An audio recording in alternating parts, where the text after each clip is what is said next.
Hi everyone, I'm Susan Mulvihill, and boy am I making a mess in my garden today, but it's all for a good cause. Remember how last fall I learned how to overwinter geraniums, and I showed you how too, because I think all of us hate throwing them out at the end of the year. Well, this time I'm learning how to overwinter canna bulbs. You know, I grew a canna lily in each of my two big deck pots. They grew beautifully and I absolutely love them. I hate to put them in the compost pile, so this time I'm hoping to overwinter them, and hopefully you can learn from this too. The first thing you have to know is that you need to let them get frosted. Not severely frosted, but frosted.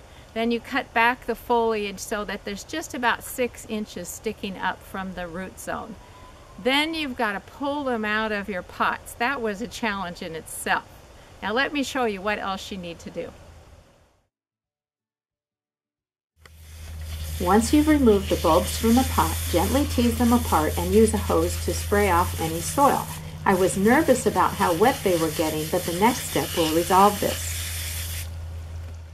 Place the bulbs into an open container and put them in a warm location for 1 week. This will allow them to dry thoroughly.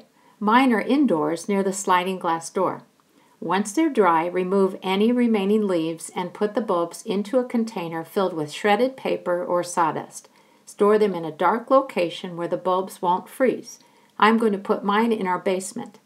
Check on your bulbs once a month throughout the fall and winter months to make sure they aren't rotting or shriveling up. So I started out with 1 canna lily bulb each in my deck pots this spring. Now that I've teased them apart in the pots, look at what I've ended up with. It's just amazing. I do hope that you'll give this a try. I'm very excited to try it, and I promise to do some updates through the winter months and let you know how they're doing. Happy gardening.